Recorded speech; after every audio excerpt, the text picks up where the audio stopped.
Hello, everyone, and welcome to today's session Women in Cyber Shaping the Future of Security.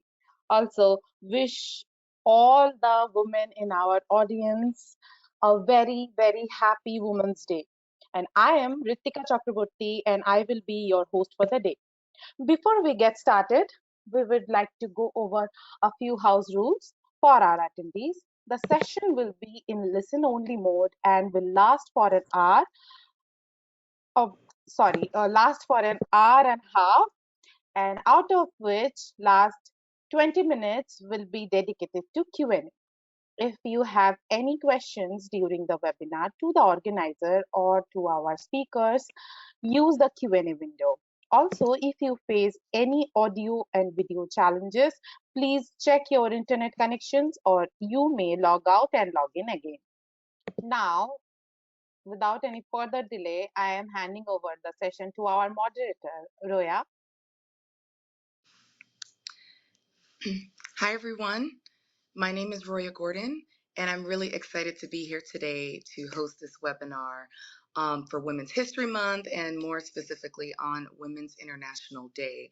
And I'm really excited about this panel.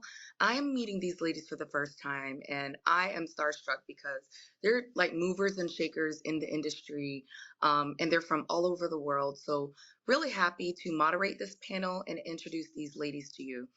So before we get into quick intros, I just want to introduce myself. I am in the cybersecurity space, but my niche is operational technology and industrial control systems. So it's about securing the nation's critical infrastructure from oil and gas pipelines, telecommunications, the power grid, you name it. I've been in the space for about 8 years. I currently work at a company called Hexagon Asset Lifecycle Intelligence, and I pretty much work on asset management for a lot of industrial facilities. So vulnerability management and asset inventory and asset management, along with process control security. So I'll go ahead and allow our wonderful panelists to introduce themselves, starting with Marlene. Hi, everyone. My name is Marlene Veum, and I have enjoyed over 20 years in cybersecurity. I have unique experience over public sector, private sector, as well as defense. And the way I like to describe my career is I've seen the spectrum of cybersecurity from mainframes to microservices and also into space. Okay, awesome. Happy to have you here, Marlene. Next, we're going to introduce Maez. Hey, thanks, Roya. Good morning, good afternoon, good evening on whatever time zone you may be today, right? And greeting everyone from the Philippines here. Happy Friday, actually almost Saturday now on our side. But of course, happy International Women's Day to everyone. So I'm very excited as well on this session because it's really something different from my past council webinars, which is fairly technical in nature, right? So you might remember me having that incident response webinar around July of last year, or SOAR, or Security Orchestration Automation Response webinar a year before that, which are actually still on the EC Council YouTube account. But maybe just a proper intro. Again, Maez de Guzman, I lead the Cybersecurity Delivery Center here in the Philippines of one of the Big Four's technology consulting firm. I have over 15 years of technical experience in the areas of security operations, forensics, cyber analytics, emerging technology, and I have also lived across APAC as head of security, cyber defense, and threat intelligence. I am a member of the EC Council board of CISOs. We are advising on other improvements on the information security management altogether. And I'm ending my 4th month actually of maternity leave today. I have a 4-month-old baby and very energetic toddler. So I'm a very proud mom and a wife outside my cyber career. So very happy to be here. Awesome, and we're happy to have you here. And our last panelist, Ljubica. Yeah, thank you, Roya. You pronounced it correctly. It's a kind of challenge. Hello, everyone. I'm very glad for the opportunity and invitation from the EC Council to be part of this webinar.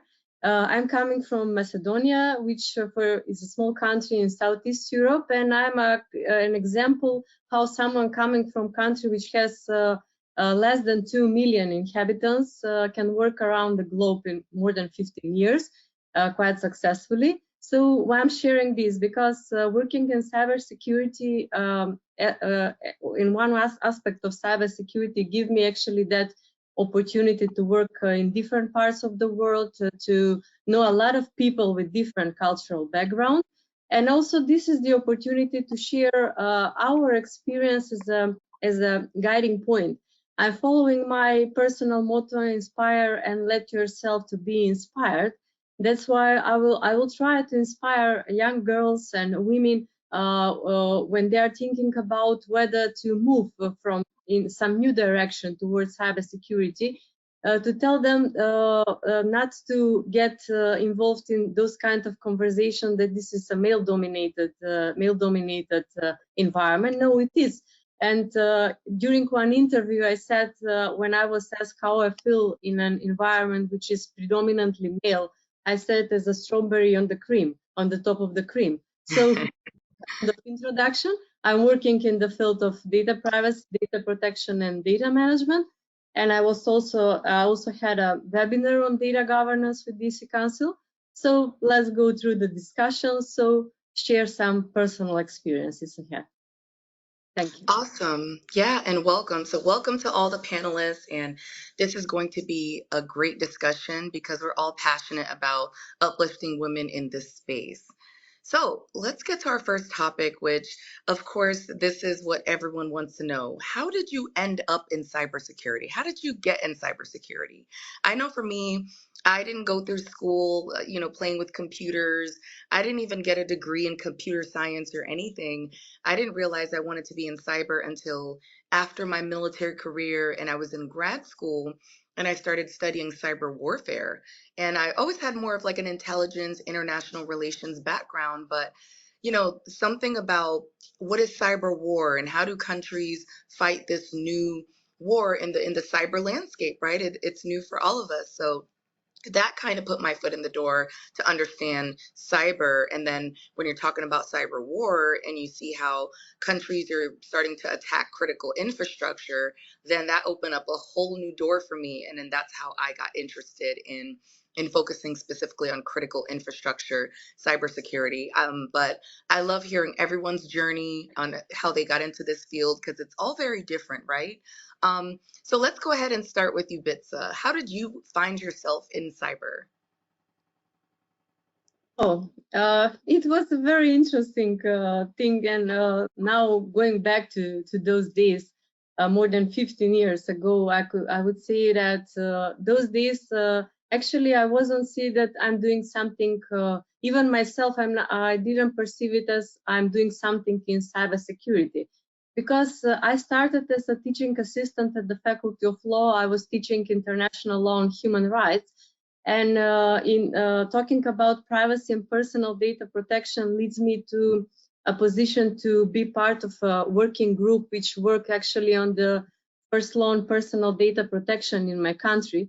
And that's how it all started. Then I proceeded with privacy and data management. And there was a moment when I said, okay, now and I was contacted a lot about cybersecurity projects. I said, and I thought to myself, is it data privacy and data protection kind of area or issue within this cybersecurity framework?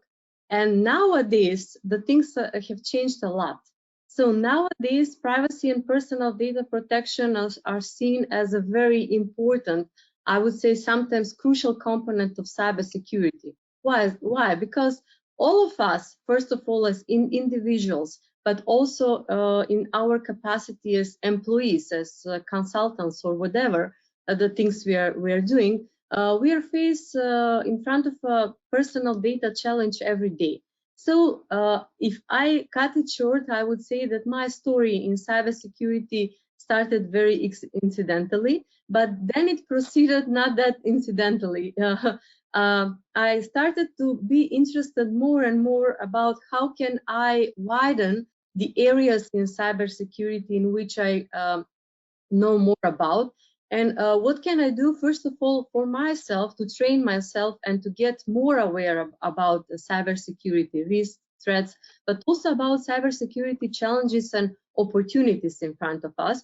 And especially in the days when I was invited by Women for Cyber Foundation of the European Union to establish the national chapter here in Macedonia, I started even more to talk about in front of broader audience, not only a female audience, but a broader audience of participants about challenges in cybersecurity.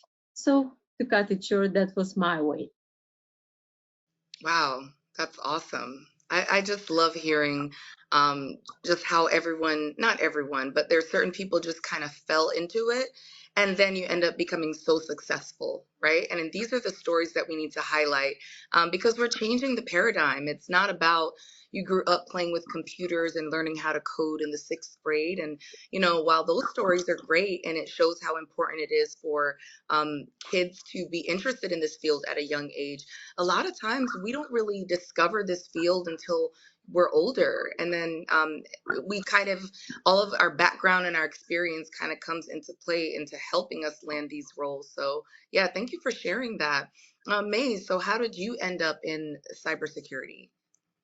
No, it's actually funny, right? I can totally relate with you, Roya and Ljubica as well, because there was no formal course for cybersecurity for us back then, right? So during our, I keep on calling it golden era, but I feel very old, or during our time, or at least here, at least in my country, right? Information technology is not a very popular degree during those times. So it's also not unknown to everyone that I'm a licensed certified public accountant. So I actually took up accountancy, business law, and taxation for my tertiary education. So net, I'm actually a non-practicing certified public accountant. Wow. And during my talks, right, all of my campus talks, I get asked so many times, how were you able to move to a very technical cyber role from a non-IT background? And I keep on telling everyone, I always say that the good thing with technology is that it continuously evolves. So imagine if during our time, right?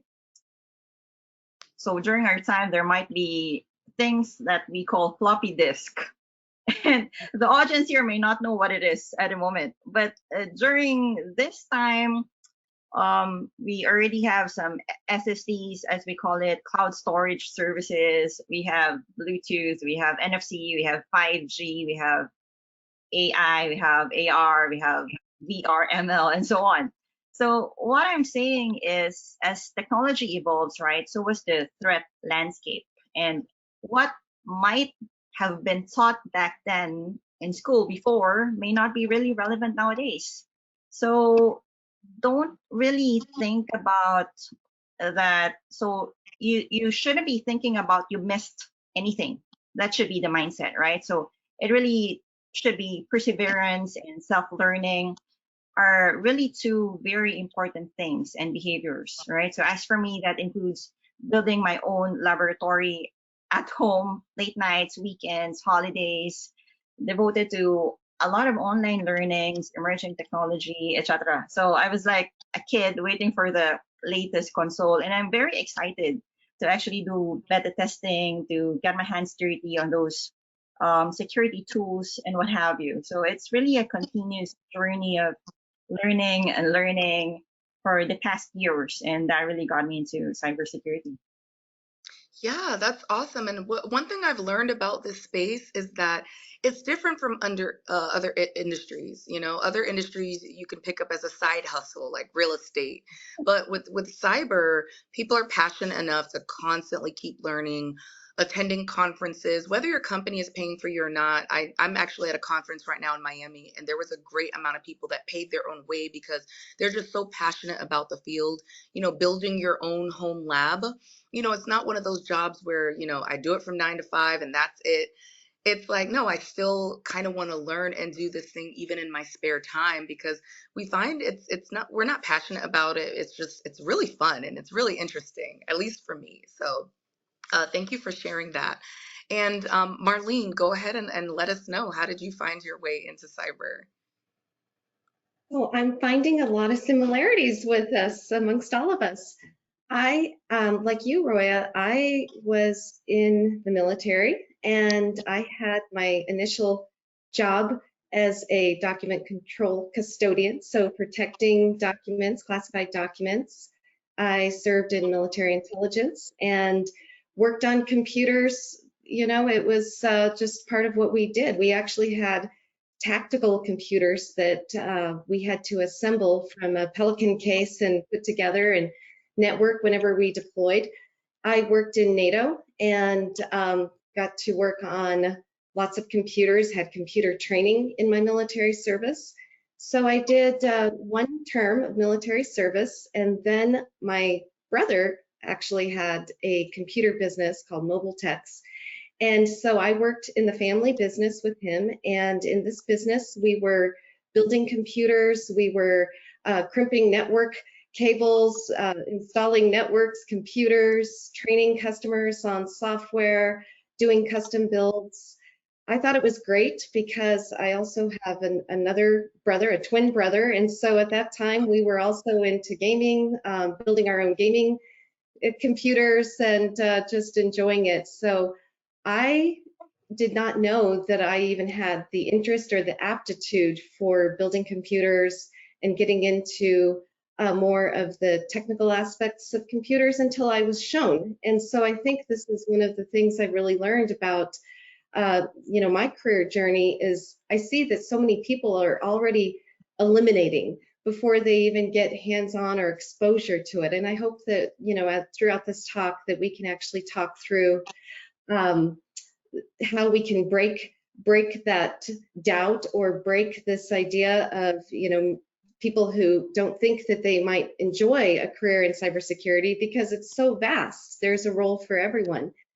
And then I finally landed my first corporate job in the early .com days, and I was a part of the cybersecurity incident response team. And I was also the intrusion detection program manager. So we had IDS systems, and I remember giving a talk back in that time frame, and someone asked me what I do, and I said I'm an intrusion detection IDS program manager, and you could just see blank stares. At that time, you know, I don't think it was widely known. Well, what do you mean intrusion detection? I'm working for a well-known international computer and software company.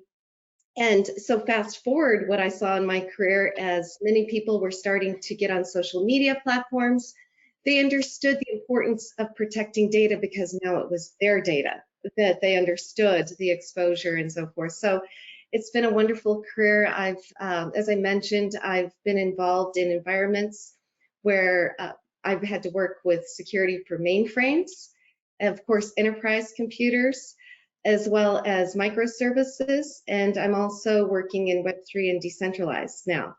And again, because of my military service, later on, I joined the Air Force Reserves while still maintaining my career in cyber. And so I got very specialized training in managing and securing space assets and understanding threats to space, and also in cybersecurity with critical infrastructure. So it's been a wonderful experience. I've done many things like several of you, just building labs. I mentioned building computers, and I still do that because it's fun. I would describe myself as a tech girl. I like to geek out on the latest technologies.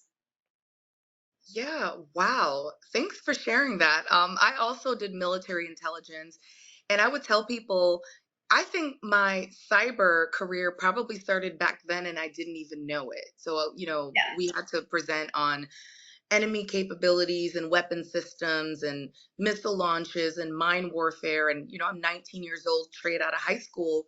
I didn't go to school for any of that, but I had to do my research. I had to learn it and present it to decision makers. So now being in critical infrastructure, I realized my ability to understand the technology at such a young age really, it convinced me and impacted me to get into this field. And it's good to see that you understand critical infrastructure too, because a lot of people, they know about IT security, but they don't know what that OT, that operational technology or industrial control systems, cybersecurity part of it is, because it's so niche. And hopefully I do a webinar with EC Council in the future on that so we can get more into the weeds.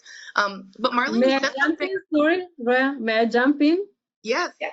Just to make it more funny. Well, here I'm the soft power while you're all other girls hard power. So this is a great example showing that in cybersecurity, we can both find soft power and hard power, but it's power in any case.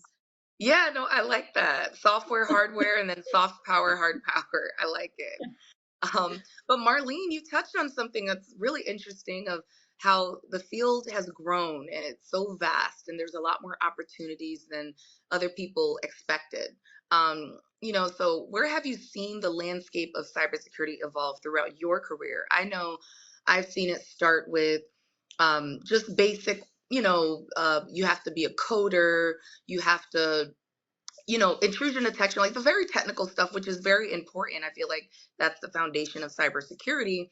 But now I'm seeing there being a need for customer success in cyber, or a need for a couple of other roles that aren't as technical, but they're still valuable in driving business in cyber. There's a lot of merging with cyber and business and understanding how you can apply all the technical value to a business to make money, to prevent them from losing money from a shutdown. So that's kind of how I've seen things evolve. But what are some evolutions you've seen? It could be from a career perspective, or it could be from a technology perspective. We would love to hear that.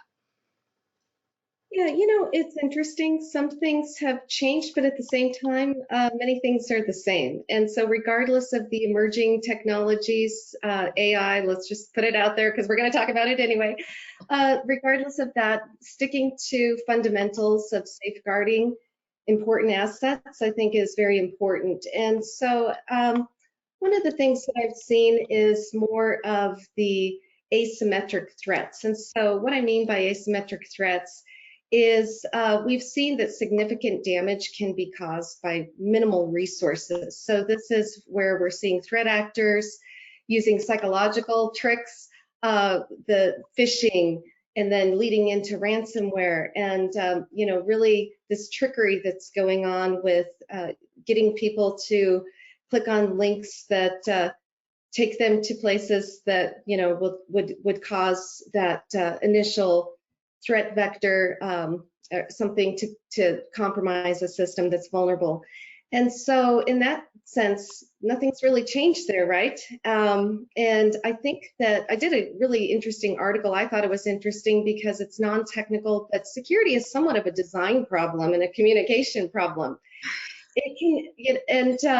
What I mean by that is that complexity is the enemy of security, isn't it? Some of these systems are so complex. And even when we add on more complexity with MFA and trying to just get that initial login, still we are seeing these business email compromises and things that are happening where something goes wrong after that. And so this is a problem that I think we still have to solve, is on the design side. And so it brings in a whole bunch of other skill sets into the field.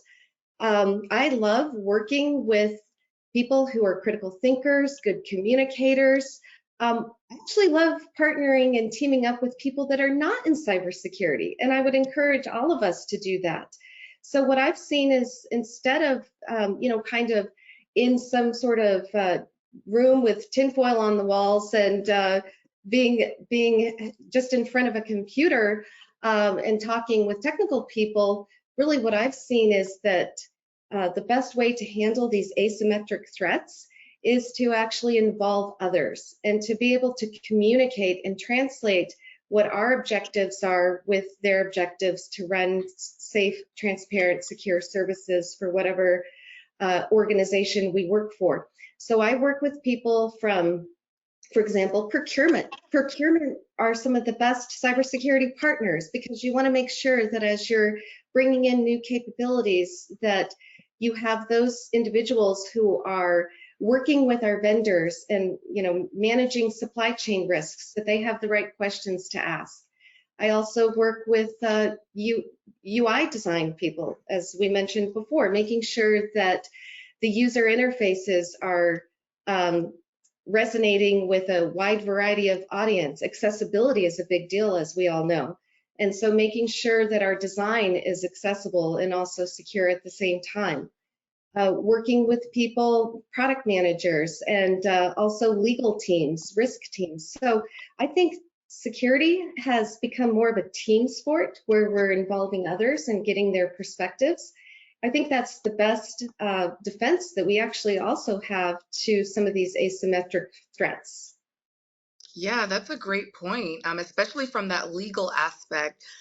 You know, the SEC came out with some rules last year, July, and now everyone's trying to understand, how do we not get sued by the SEC because they're suing SolarWinds? So how do we comply with this? So you have to understand all these regulations and how that plays a part into cyber.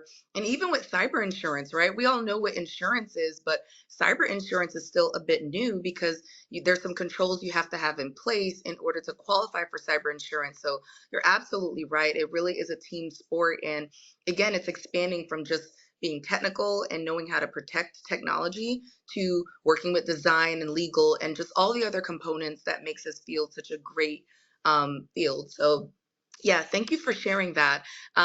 So I want to talk about, and you know, this is a topic that at first, you know, just being in the field for years, I'm like, this is so cliche. Why do we always have to talk about the struggles of being in cyber as a woman?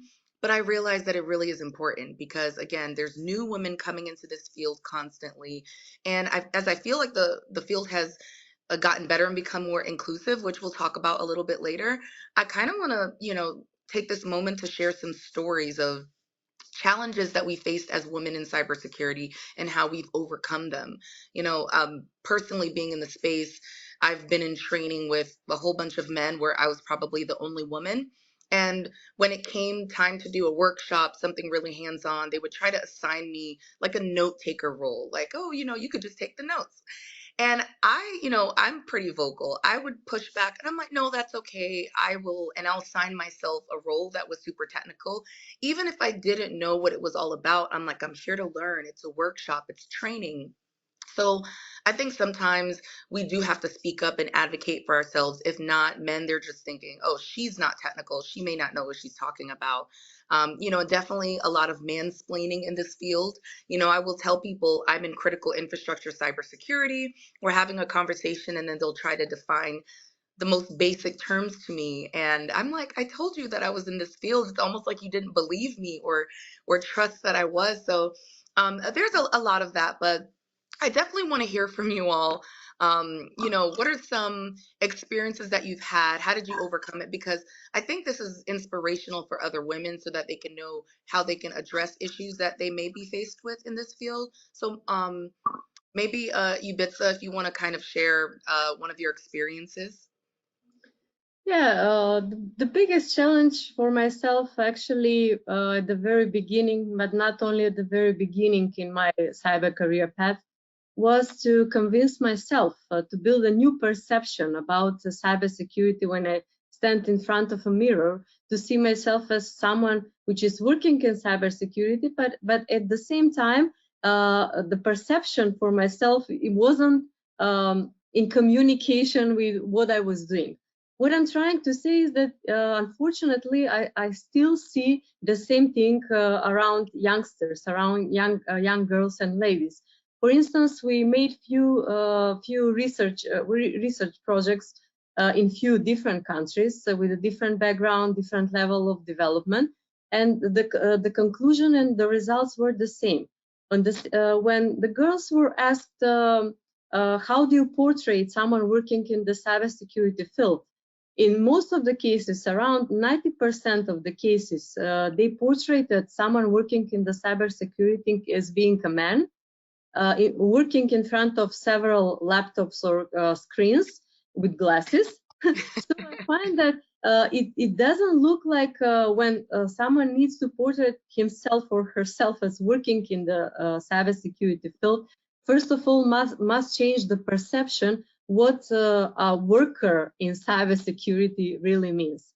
So it takes time to work on this issue. Then, to be honest, I didn't face a situation where I was a kind of put aside before, because I was a woman working in the cybersecurity field. Maybe because I'm primarily working at the very beginning of cybersecurity process. I'm a lawyer by education, but with advanced technical skills, and my work is primarily concentrated on building cybersecurity strategies, other internal documents, procedure, processes.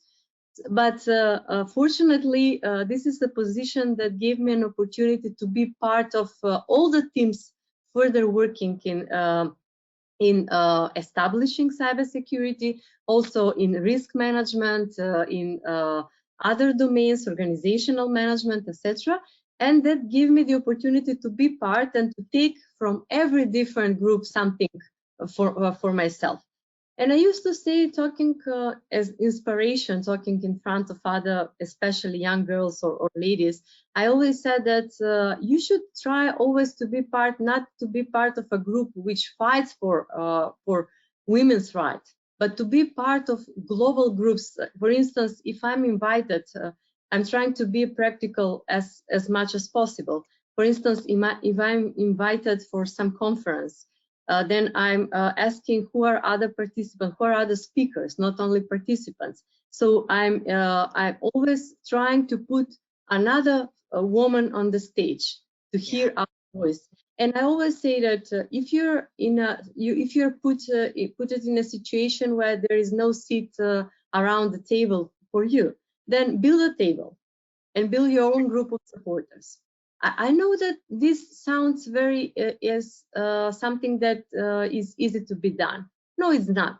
But nothing is easy. Life is not easy. No one said that it's going to be easy. But that's why mentors, of course, female mentors should have a crucial role, because there are differences between women. Some of them, I want to be in front of the audience. I want to speak. I want to educate. And I can, in that way, share my point of view, share my experience. But that's only my experience.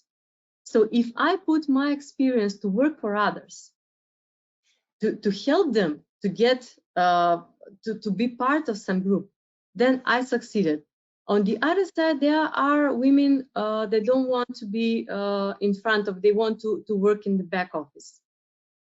But either in that situation, either they can do something to help to mentor other girls, to help others to get involved in the projects, to get involved as speakers at the conferences. So let's try to be part of the whole, not to build separate groups, separate, I don't know, separate entities. In that case, we are going only in parallel, and we are not building societies going in parallel. So let's do together. Let's make let's see not how can I say that? Let's not work on promoting numbers or promoting regulatory requirements to get companies to involve more women in cybersecurity roles or more women in as CEOs, as decision makers, but to work on, for instance, for company culture, to embed female dimension as part of the company's culture. So that in that way, we are working in parallel to build awareness, and at the same time to get women more involved as part of the business or institutional culture.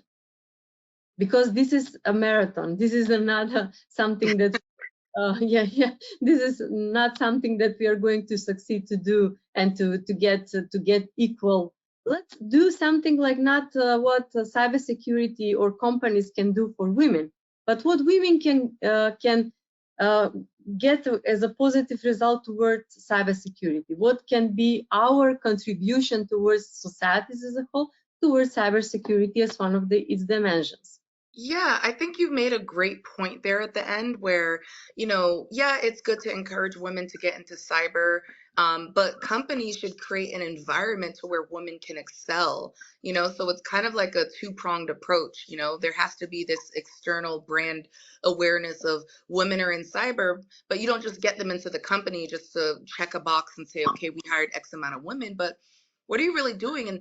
And not as far as like opportunities, but policies, whether it's, you know, maternity leave, which has become like a really, really big topic lately.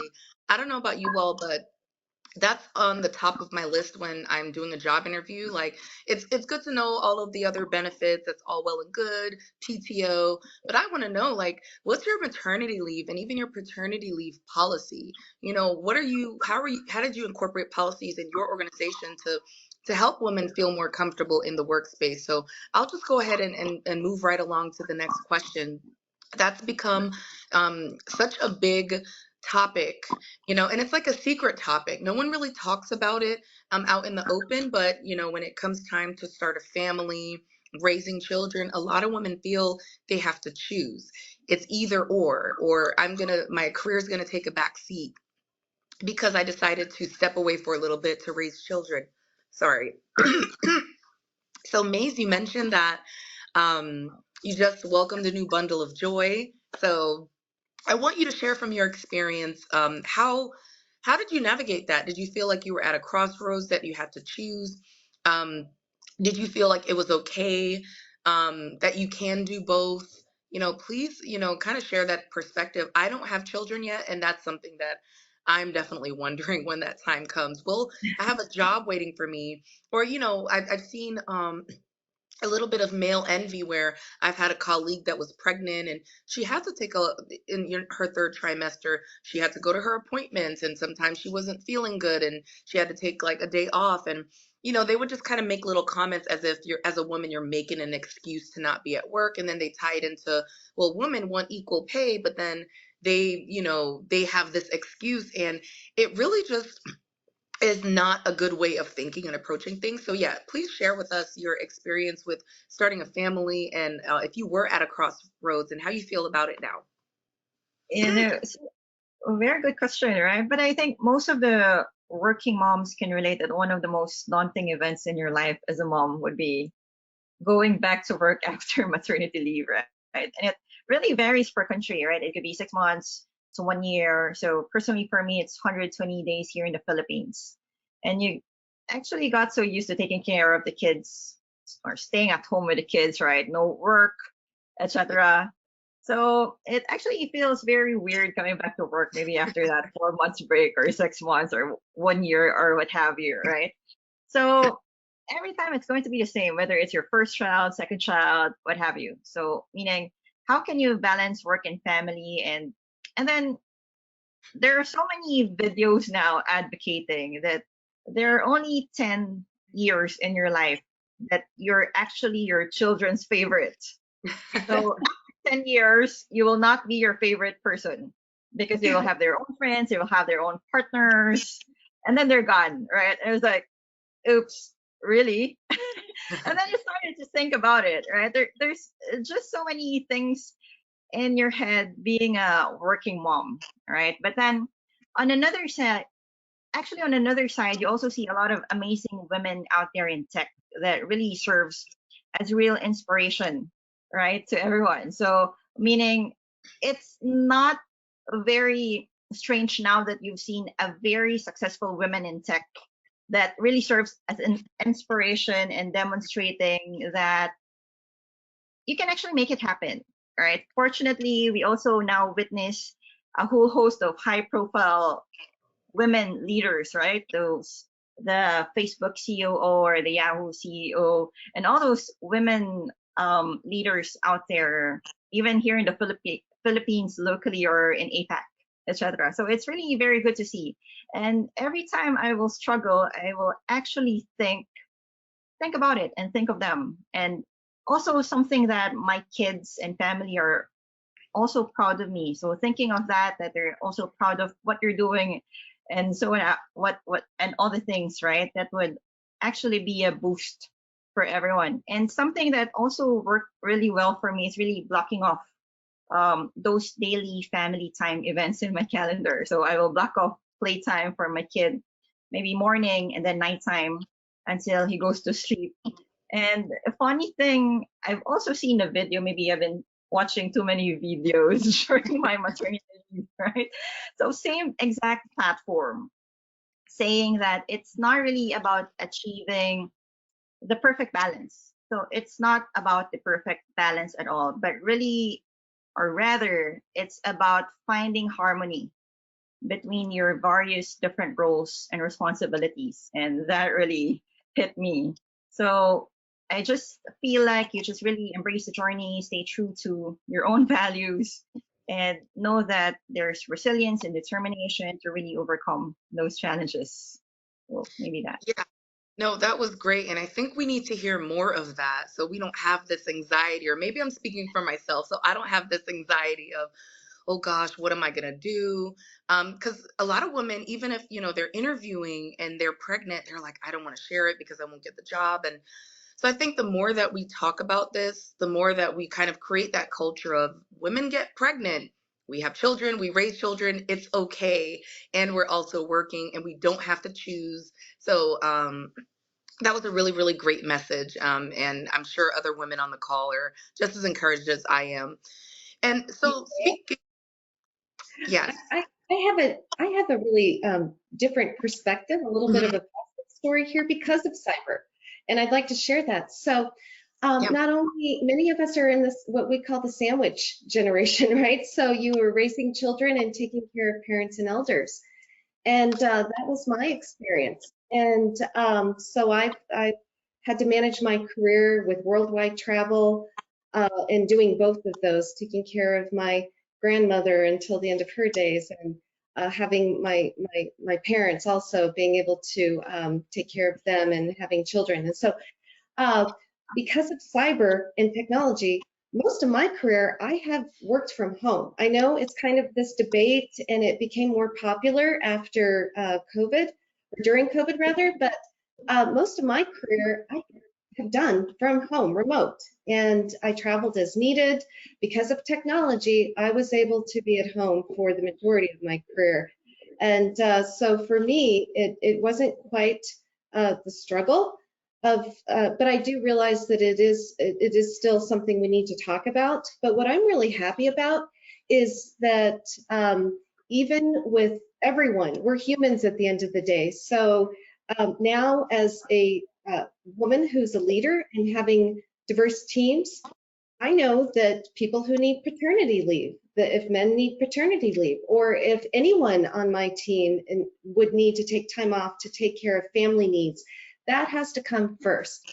Yep. So I think I've seen organizations that have allowed different structures or strategies or mechanisms in order to allow people to take that much needed time away so that they can be with family members and take care of personal concerns. And so this kind of gets into a topic I'm very passionate about, which is let's not create single points of failure for in people. So we should have organizations where any one of us can leave for various reasons and we can still continue the mission. And so that means we don't look at ourselves always as individual contributors, but we look at the whole. We look at how our works, fits in with others and builds teams. And so it's some of the things like having documentation, cross training. It also gives us a chance to mentor other people into our career field. And so I'm hoping that others have maybe had some of those same experiences or seeing a trend now where we don't create these single points of failure and job concerns about our careers because we have families and we have to take time away. Yep. And I think the dynamic has changed because, it's kind of like, well, this is a no-brainer. Why wasn't this a part of business culture before? Well, when men dominated the workspace and women were staying at home raising the children, they didn't really need to have to balance anything out, right? So I think traditionally organizations weren't really built to prioritize families because it's like the woman's going to be home and she's going to handle that. She's handling home life. I can do my business. But now as women are working and we're in the workspace, it's forcing businesses to kind of reconsider and to say, hey, you do need to prioritize your family. So I think men benefit from it as well because I see them also prioritizing family, whether it's taking to the school or the first day of school for a child, they'll prioritize games. And I didn't see that before, growing up as a child. So I think women being in the workplace has also benefited men as well, whether they want to admit it or not. I'm just saying that's my observation. So, but let's talk a little bit more about that, the space of women in cyber specifically. How inclusive do you think, Marlene, that the space has been of women from a scale of 1 to 10, right? Do you think it's a 5? Like we're a little bit there, but we have a lot more to go. Do you think it's an 8 to say, hey, we've come a long way and we're doing great and women are excelling? I would like to hear your rating, and then also, if it's not a full 10 out of 10, what are some areas of improvement the industry can do to make this space more inclusive for women? Hey, before we move on, Ljubica, do you have a comment? I'd love to hear it. One of the challenges I faced was 2 years ago, or more than 2 years ago, when I started working in one very, I would say, tricky area of the world for women working, and for the field especially. It's Middle East. And I was, first of all, people here in my environment, when I said I'm going to Saudi Arabia to work there, they were very surprised. And first of all, they were afraid because, it's a very different culture, very different surrounding, especially for the role how women are seen within the families there, on the workplace, the way how they dress themselves. But when I go I see it not only going there as part of my job, but as part of my mission, a broader mission to show, first of all, here in my surrounding, but also there in the working surrounding, that women can do the same things if they want to. They can do the same things and they can get the same results in their job and in the families as well. I was fortunate enough to have support from my husband, from my family, because I find it very important to highlight that. Without that support, I think that I will succeed also in my job, but I wouldn't succeed in my personal life. That means that I won't be a whole person. So that's why I said that my mission, going to work in Saudi Arabia, in Qatar, and United Arab Emirates, was to, first of all, to put myself on the edge, because, to be honest, it wasn't easy for myself to say, okay, a blonde woman going there to work without a buyer, to work in not only a cybersecurity place, but in an area where 99% of workers are male, and with totally different way of life, totally different cultural surrounding. But that way I show also to myself that I can do it if I push a bit harder. And also I said that, okay, if I can do it, you can do it as well. Just you should try. You can get in contact with me. I can share, I will gladly share about anything I know about that surrounding, the way of life, culture trait. So that's my point, to move, and that's my personal struggle, to move further, step by step. It shouldn't be a huge step, but a small one makes a huge difference for myself, for my surrounding, and for the society as a whole. So that's the way how we should, and we are obliged, actually. That what I see. If I was given, in a way, some positive side in my, as part of my personality, to push barriers, to be a kind of a leader in some area, it is my responsibility to give myself more to other, to be an inspiration, to be a motivation, and to be a supporter.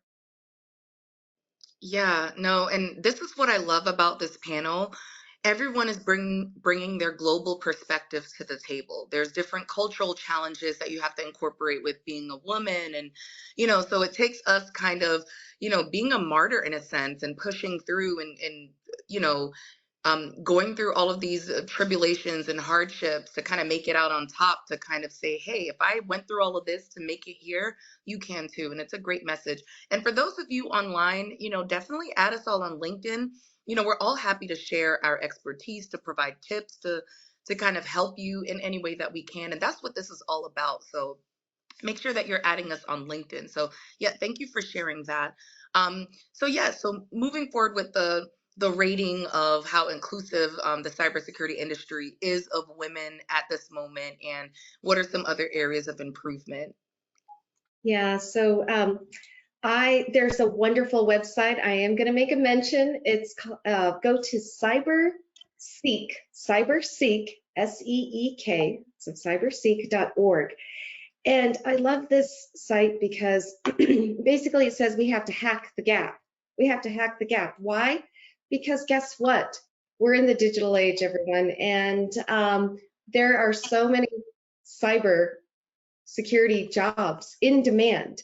So there's some great statistics on this site.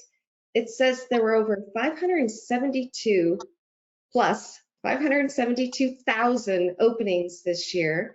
And on average, it's taking 21% longer to fill these roles, as well as for every 100 cybersecurity jobs that are in demand worldwide, only about 72 cybersecurity workers are able to take these jobs because of the skill set that everyone is looking for. So I think we do have to hack this gap of skills, especially for the entry level positions. What I'm seeing is some of the hiring practices need to change.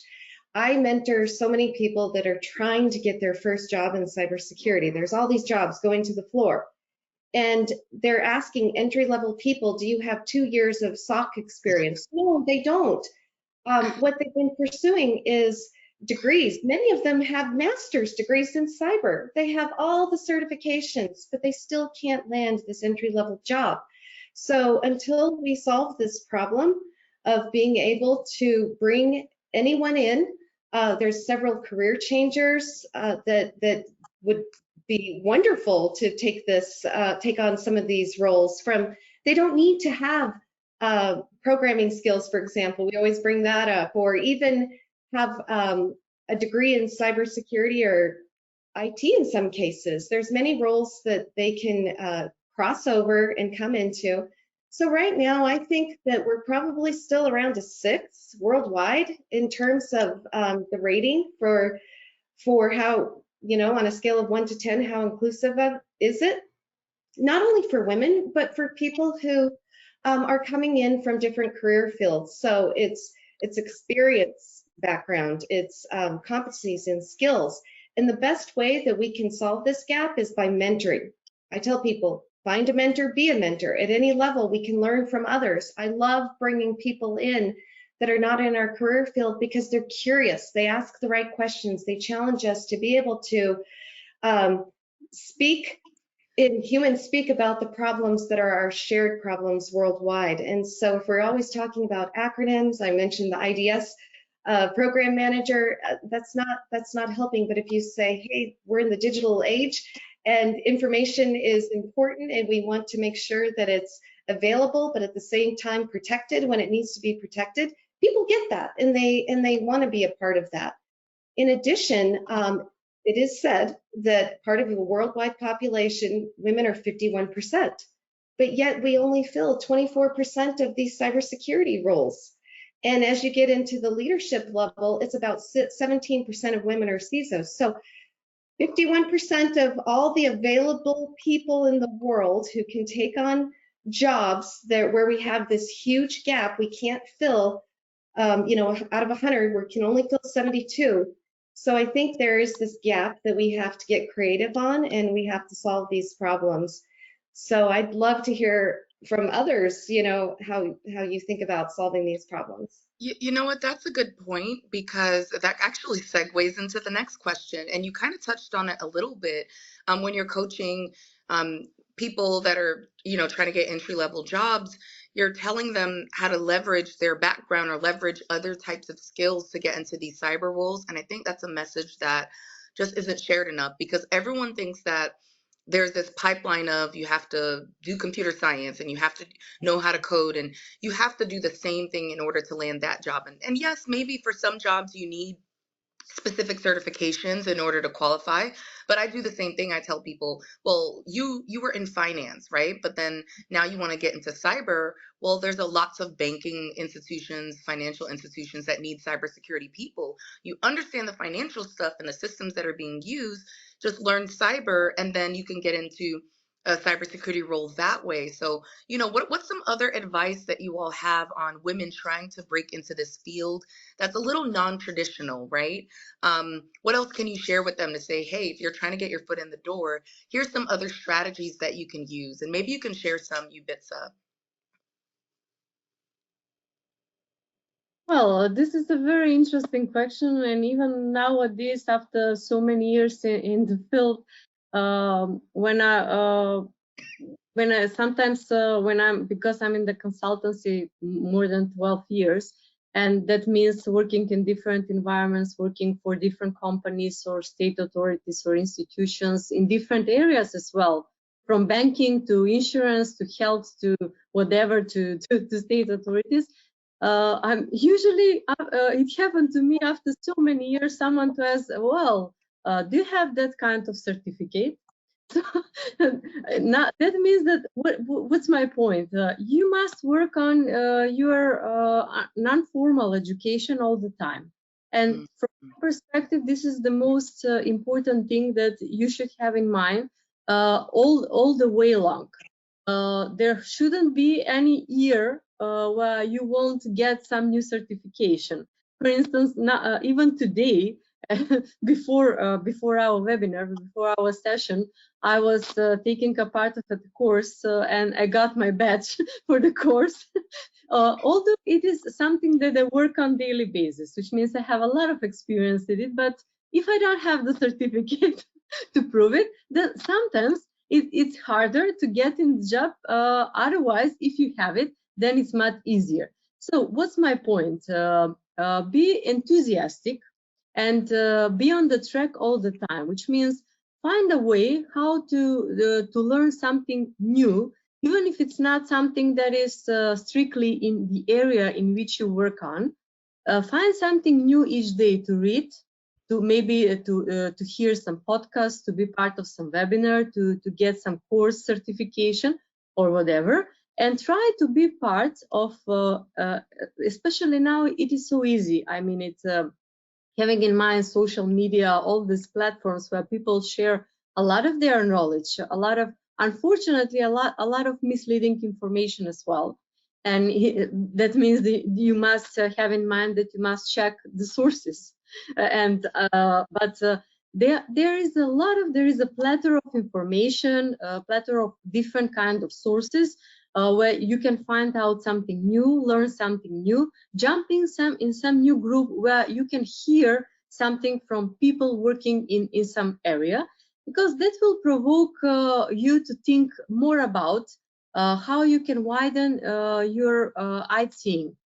And that's you will learn easy if you know what you have to learn. That means you must first of all to do a personal research. I will give my example. Few years ago, I was working in data protection for European Union, and because the so-called the famous GDPR was 5 years ago here, the leading thing to be in, and it still is. But I was thinking, okay, Europe is full of experts in data protection, and what's next? If I want to be in a competition, if I want to be competent to do something, I must find out what's the next market which is going to be open for data protection and privacy. And by doing research for several months, I found out that actually Middle East area, where there is they are all wealthy countries, is going to be somehow challenging market in the years to come. And 3 years later, I saw it in practice. It started because countries there started to enact their personal data protection and privacy laws. They started to open society, and they need knowledge. So this is an example how you should do your homework, first of all, for yourself, to do your personal research if you want to progress further. Yeah, no, that's great. And what I pulled from that is being a persistent learner, right? Always wanting to just being curious and then Yeah. expounding on that curiosity. And I do like how you talked about that forecasting a little bit. What are some emerging technologies or what's coming, what's being talked about now that could be implemented in the future? And maybe that strategy is learning about the future technologies and the emerging technologies. I tell people all the time, well, actually, a couple years ago, I was like, hey, you should start learning about AI. And now look at where we are today. Or there's the blockchain or quantum. I mean, we're a far ways away from quantum, but I know the government has been pulling out some post-quantum decryption roadmaps now, so organizations can start thinking about that and planning for that whenever, we get to that point. So for Marlene and Maez, you know, um, what are some ways or what are some emerging technologies that you think that women trying to break into this space or are early in their career should start looking at so that they can automatically become more valuable in the future when that time comes? They're already going to be read up on it and have the skills and pretty much be an expert in it when right now no one's really thinking about it. I'll go ahead and ask you first, Maze.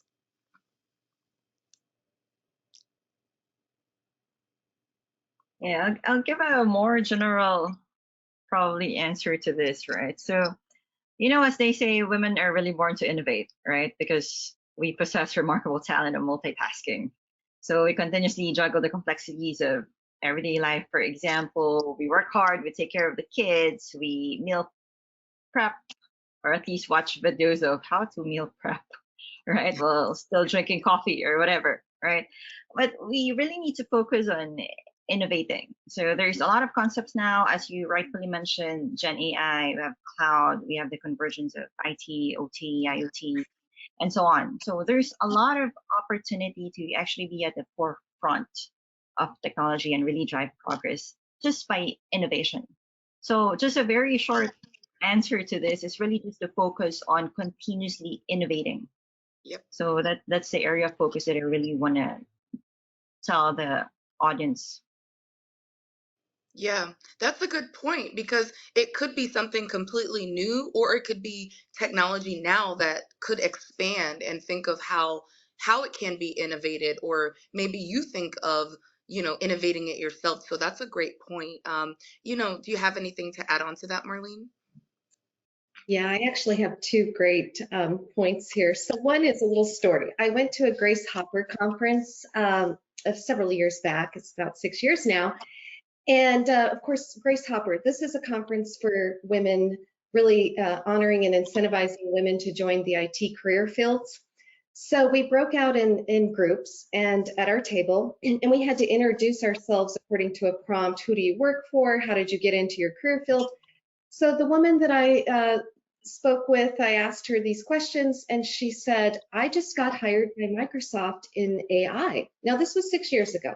And so we all heard about AI, but it was early days, right? So I'm saying, wow, that's amazing. What did you do? What's your background? She told me that her background is she's a bird of prey trainer. Can you imagine my face? Bird of prey trainer. How does this go with a high-end tech job in AI working for Microsoft? And I said, I asked her, and she said, teaching a non-human thing, training a non-human thing how to think and respond, training a model, an LLM. I thought that was fascinating because that, the foresight of employers to look at these emerging skills where there aren't university courses, there aren't certifications, but looking at other non-traditional backgrounds that would lend themselves. So I really think this is great. So fast forwarding into the decentralized technologies, I started doing hackathons in Web3 and blockchain back in 2018. And I've done several hackathons. And the thing I love about it is not being afraid to learn something new. And again, in the emerging technologies, no certifications, no formal education tracks. It's being curious. It's getting your hands on. You can't go wrong because you're learning with everybody else. You're learning with the industry. And I think these hackathon challenges, being able to work on new technology, learning through failure is awesome. That's how I've learned, just by attempting. let's call it not failure. Let's call it daring to do something that you've never done before. Okay. So for me, this is some of the non-traditional ways that people can think about their own unique experiences and what they bring into cyber. And then also just proactively looking for volunteerism, looking for these hackathon challenges. They're worldwide. They're really fun. Having fun and being curious. Yeah, no, that's a great point. And that's the part that I did lead with in the beginning, like having fun, enjoying this, being passionate about it. I know some people that are like, how do I get into cyber? I need to make some extra money on the side. I'm like, I think like, do you even like technology? Like you have to know, maybe you don't know how to code or you don't need to know how to code, but you have to like tech to some capacity, right? So I think that's a good point to highlight. You actually have to have fun with it. So we're going to be wrapping up because I know we want to leave time for Q&A, but there's just a couple of quick points I want to ask before turning it back over to EC Council. We talked a little bit about that mentorship piece before, and I mean, I really just want to stress this, and you all can add to it, but as far as like internal mentorship, I really love seeing how there have been women employee resource groups and internal organizations that foster that networking where they're doing executive lunches, or you just have a Teams chat or Slack chat where women can connect with each other. I've also seen there being mentorship programs to where a company will launch it for 6 months and they pair a managing director or a high level executive with someone that's a little bit more entry level or mid level, and then you have this kind of mentorship going on for 6 months, which I think is great because you all mentioned, you know, it takes that woman in that leadership position to pull that other woman up, and it's really important. So I love the internal initiatives, and the external initiatives I've seen are, you know, the women's cybersecurity conferences, you know, and again, we don't want to do it in a silo, but what I've seen specifically from this conference I've been at, it's called F4 in Miami. It's a critical infrastructure cybersecurity conference.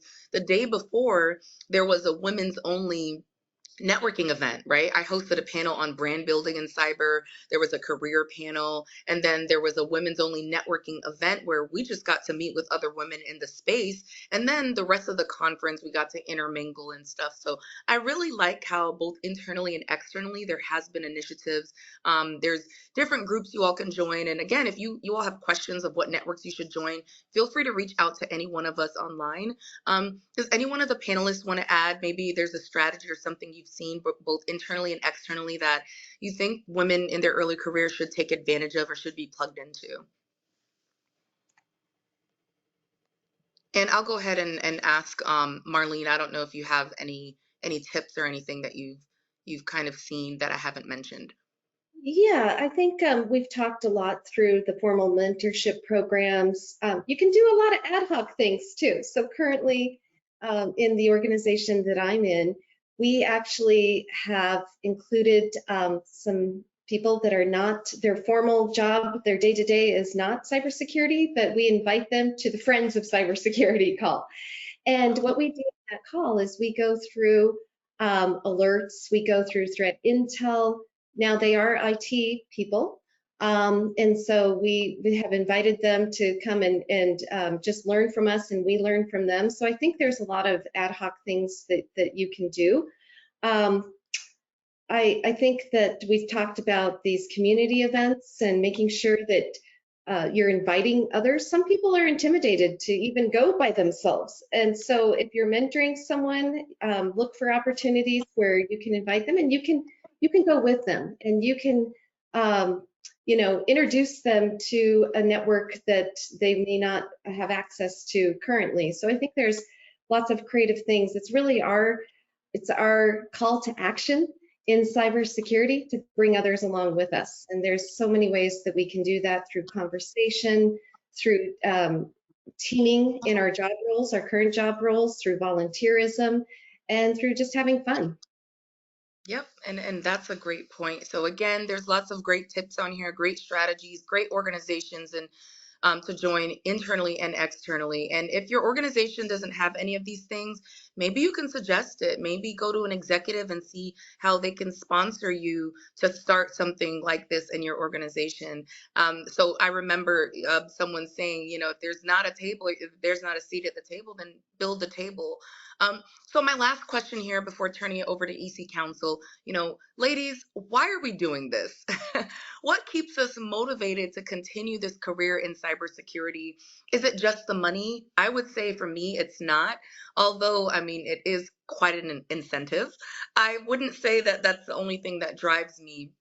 For me, I like feeling that I'm helping people. Maybe I don't need to be a doctor or in the medical field to feel like I'm helping people, but being in critical infrastructure, I feel like I'm helping to save the world in a sense. Coming from a military background and having that purpose, you're serving your country. I feel like I'm serving my country in a different kind of way. I'm helping to keep the lights on. I want to prevent I want to make sure our food is safe and that's not being hacked by a threat actor wanting to contaminate food and contaminate our water system. So that's kind of how I think about it.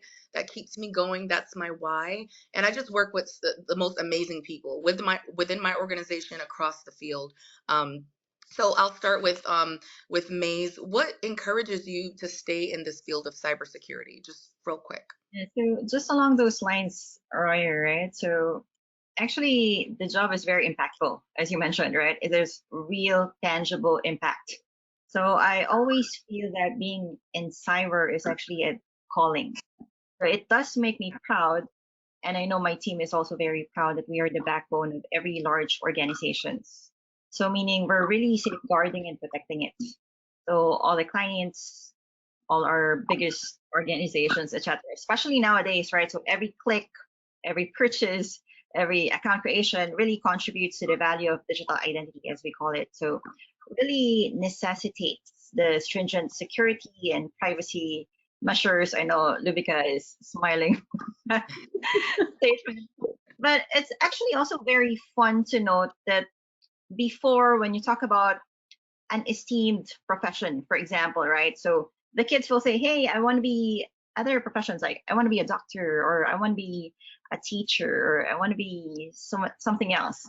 But then I hear people now, or I hear small kids saying, how do I become a CISO? Yeah. And I'm like, wow, you really want to be a CISO? Let's talk, right? So for me, it's really inspiring that next generation, right? I'm really very excited to see what the future holds for everyone. So I'm just having goosebumps at the moment, but I'm really just very passionate about these things. And it just really makes me proud to be in cyber. Yeah, awesome. And that's that theme. Like everyone that's in this field that I know, they're passionate about it. So, Ljubica, you were smiling. So yeah, what drives you to keep pursuing your career in cyber? Well, it's very simple because I love that feeling as being strawberry on the top of the cream. Yeah, it makes me first of all to push myself. I like to challenge the barriers because that's the way how I inspire and how I make the influence. And at the end of the day, I completely agree with. I couldn't agree more with Maez than that's the way actually how I motivate others. It's easy to be successful and a leading example in an area which is kind of already where women are already when there are so many women successful in it. But when you are when you are the pet, actually, you're the example, and you are building a mass of followers in a good sense, not actually like a social media followers or influencer. I don't like that phrase or word influencer, because nowadays it reminds of something which is you can do it I don't know, very easily, and that's it, you're on social media and you're influencer. But to be that's what motivates me, to be an influencer in a good way, not only in the area where you work on, not only in cybersecurity, but also for ordinary people in their everyday life, because cybersecurity is our life.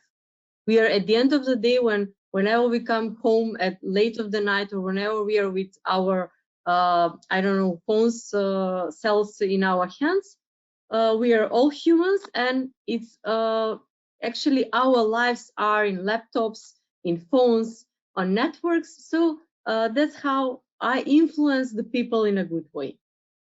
Yeah, I like that. Redefining what an influencer is. So, yeah, great point. And I like that being the strawberry on top of the icing, was it? Or on top of the whipped cream?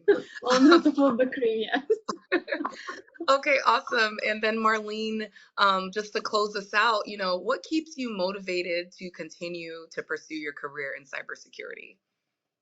I think the community, the challenging work, continuous learning, and just following your passion. That's why I'm still here, still going strong. Yeah, it's a fun field to be in. So, with that being said, thank you so much to the panelists. Thank you so much for the people that took time out of your day or night. I have no idea where people are, to join this call to listen to powerful women in cybersecurity share their experiences, share their advice. I hope you all took away some valuable insights that you can apply. Thank you, EC Council, for inviting us to have this platform to share what we're doing, why we're doing it, and why we're passionate about it. So I'll pass this back over to EC Council. Thank you.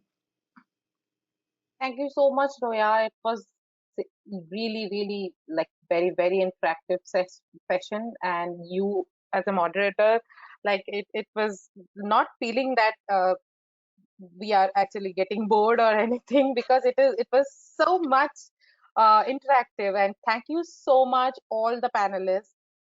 It was a wonderful session. Before we start the Q&A, EC Council is world's largest certification body for information security professionals. EC Council is a member-based organization that certifies individuals in various information security and e-business skills. If you are interested to know more, kindly take part in the poll, which is going to be conducted right now.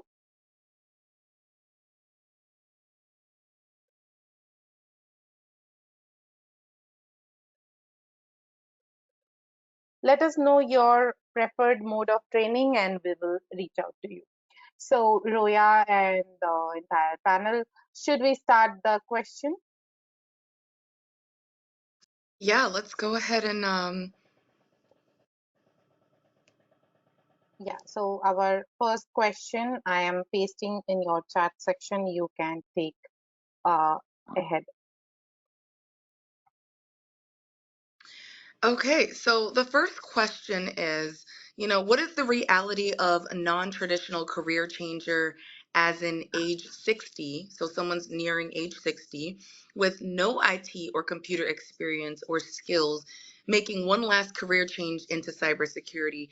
And if it is possible, how does one start that journey? I think this is a wonderful question because we're focusing so much on people in their early career. And we do know that when people retire, they never truly retire. They're just retiring from that one career and they want to do something else. So, does any one of our panelists want to take that on and see how we can encourage someone who wants to dive into this later on in their career?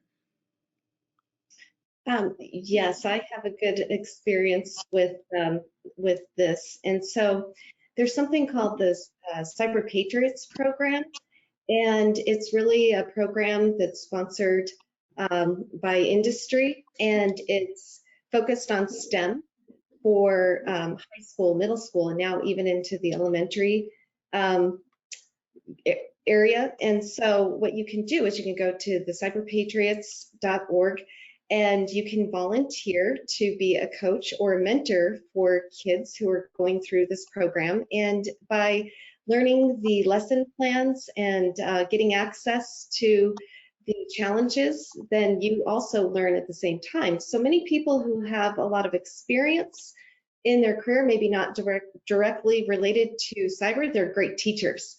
And this is just one program that I was actually a coach for a Cyber Patriots team, and it's just amazing. Now I am in cybersecurity, but I was just so impressed that this program is something that all you have to do is volunteer, give your time, and you get to learn as well. So I think there's those kind of opportunities that could open up the door to, other opportunities. Who knows? Career opportunities. Yeah, I totally agree. And even volunteering at cybersecurity conferences, I've seen a Yes. couple of volunteers, and whether you're checking people in, you're the stage manager, you're learning the content, you're sitting in on those sessions, and again, you're volunteering, it's your time, but then you get so much benefit out of it. So I would say look at cybersecurity conferences in your area, reach out to the organizers and see how you can get involved. So for time's sake, because I know we're trying to get through a couple of questions, I'll answer the next question.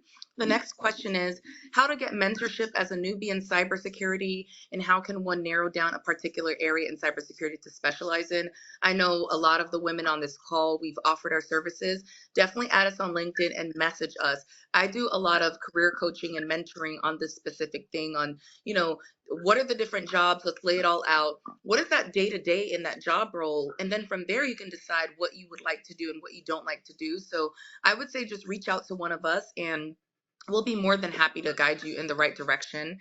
The next question is, what initiatives or strategies do you believe can help increase diversity and inclusivity within the cybersecurity workforce? I used to lead diversity and inclusion at my last company, and it was challenging because, again, this is a global team. My company was global, but diversity and inclusion kind of started like in the United States as a specific brand, and it wasn't this global concept yet. So it's understanding what are the challenges in other regions and in other countries that women may face, and understanding those business policies, understanding, the career paths, the universities. You kind of have to understand this whole pipeline regionally and domestically in order to try to help guide and diversity and inclusion in the workforce. I don't know if anyone else wants to touch on that, and maybe you have a tip on diversity and inclusion in cybersecurity specifically.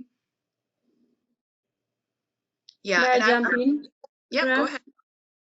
Thank you. Well, this is the kind of very close to what we already discussed during the session, and also it is something that goes as a natural flow from the previous question. Actually, I would like to say that there are a lot of networks all around, at least here in Europe. There are a lot of networks working, women networks working in the field of cybersecurity. At the very beginning, I've mentioned Women for Cyber, which is part of the European Cybersecurity Organization and had more than 20 national chapters around Europe. As part of them, they're offering their mentorship program, their internship program, a lot of free webinars and courses. Also, EC Council is doing a great job in that spirit, because this kind of free webinars are a great platform for people, especially when they need to go straight to the point, what part of cybersecurity or what specific issue area within cybersecurity to concentrate on. That means that, first of all, my suggestion is to start with some webinars, at least, which are a kind of fundamental ones, a kind of overview of different areas of cybersecurity, to find out where they can concentrate their interest in, what is interesting for them, and also to find, from my perspective, it's good to start from where you know something. It is to find something which is closely to what you have knowledge in or you work in. It will be much easier, and that will lead you to broaden your perspective further. Yep, that's such a great point. And to close us off, we have just one last question, is how are organizations attracting women to pursue a career in cybersecurity? I know specifically from my experience, organizations have a referral bonus to where, hey, if you can attract someone in this specific role that's very hard for us to fill, we will reward you with this bonus. And I feel like they do that to incentivize employees to reach within their network, to whether it's to find women, whether it's to find other diverse candidates. So that's a strategy that I think has really worked. And of course, establishing a women's employee resource group to make them feel included and supported once they join the organizations as well. And then I've seen that shift in the PTO policy or the maternity policy, them stretching it out. It's no longer a month or a month and a half, maybe it's 3 months. I think those things are incentivizing women in cyber. I don't know if anyone wants to add something real quick, maybe in like 15 seconds or less, because I know we're at the end of time. They need to be open to, organizations need to be open to on-the-job training and transferable skills that are not directly cyber, but lend themselves to cyber. Great communication skills, critical thinking, all those folks that are in finance, HR, procurement. There's so many attributes and skills that lend themselves to cybersecurity.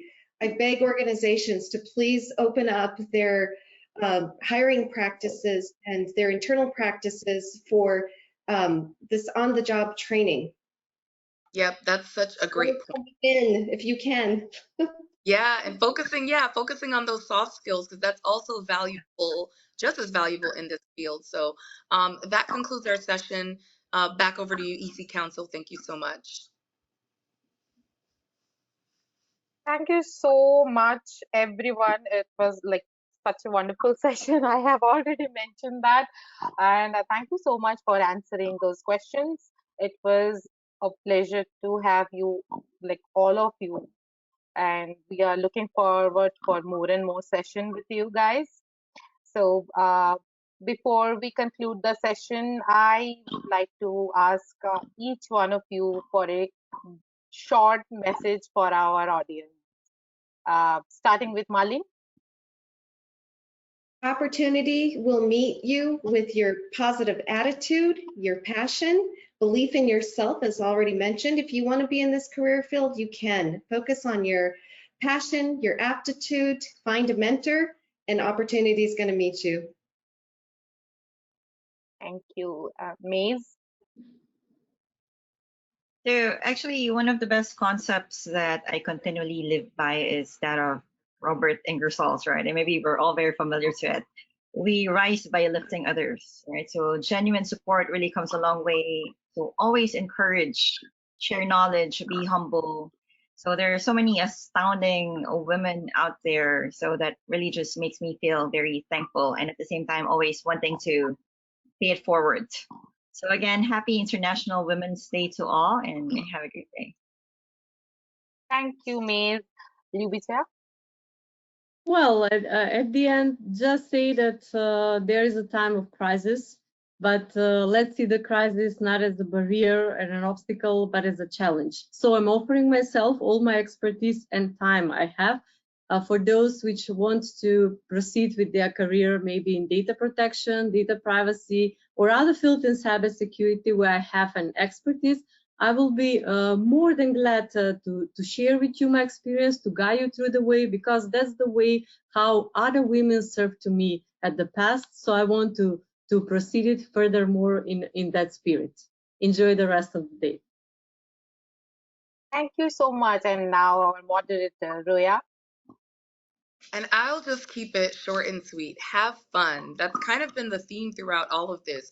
We're having fun, we're passionate, and that's what's going to keep you excelling in this field, pursuing this field, creating other opportunities for people. I noticed that the more I'm in this field and the higher up I am in cyber, I don't meet people that are miserable. You know, maybe in other fields, it's like, why are you still doing this? And you're so upset all the time. And you're like, I just meet the most amazing women. Everyone's happy. And maybe, you know, it's just my experience, but you can just kind of feel it from the panel that we're enjoying what we do. I have friends in other fields that hate it. They're lawyers, they're doing other things, and they're miserable. So be passionate, have fun, and that's at the core of anything we do in life, right? Don't lose sight of that. Correct. We have to enjoy whatever we are doing. Otherwise, no point. So thank you so much once again. With this, we are ending the session. You all may disconnect your line. Thank you so much, all. Bye. Thank you, everyone. Thank you.